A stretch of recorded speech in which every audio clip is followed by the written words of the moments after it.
Samuel lay in the dark staring at the ceiling. His uniform glowed faintly on the chair beside his bed, charging. He tried to avoid looking at it.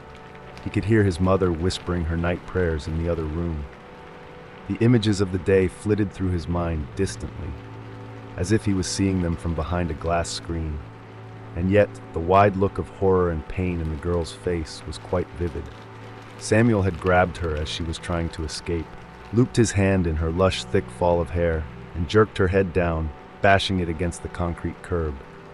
She had screamed and blood sputtered out. He jerked his hand, still roped in her soft, glossy curls, several more times, and she stopped screaming and became still.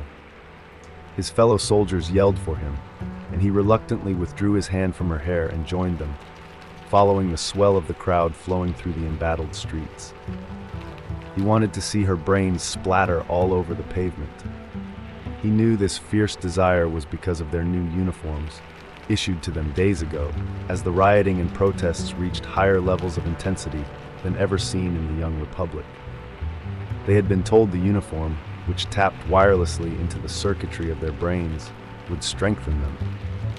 It silenced instantly their regular social inhibitions and conditioning, replacing it instead with a terrible bloodlust and thirst for violence.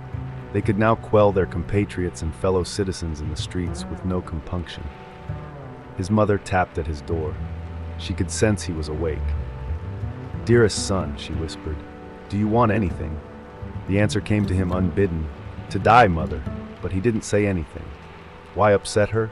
She wouldn't understand about the uniforms, a traditional and deeply religious woman who spent most of her time in prayer.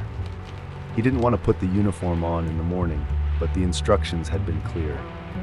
Information gathered indicated that the protests were increasing. Order and control had to be restored. He tugged at the thick, luxurious material, a matte gray, very unlike the regular military-style uniforms they used to wear. Just under the collar, he noticed the manufacturer logo for the first time, beautiful English letters emblazoned in scarlet. He could pick out the letters Lochmar intertwined over a stylized star, and he wondered what it meant. He noticed a dull, rusty splatter on the gray cloth. Must have been from the girl yesterday. He wondered if his commander would notice it. The smart uniform molded exactly onto his body, making him feel invincible. For one split second, as always, he felt a wave of resistance from his brain as it uselessly tried to fight off the instructions now flooding his cognition. And then it submitted and adapted seamlessly. The human light in his eyes flickered off.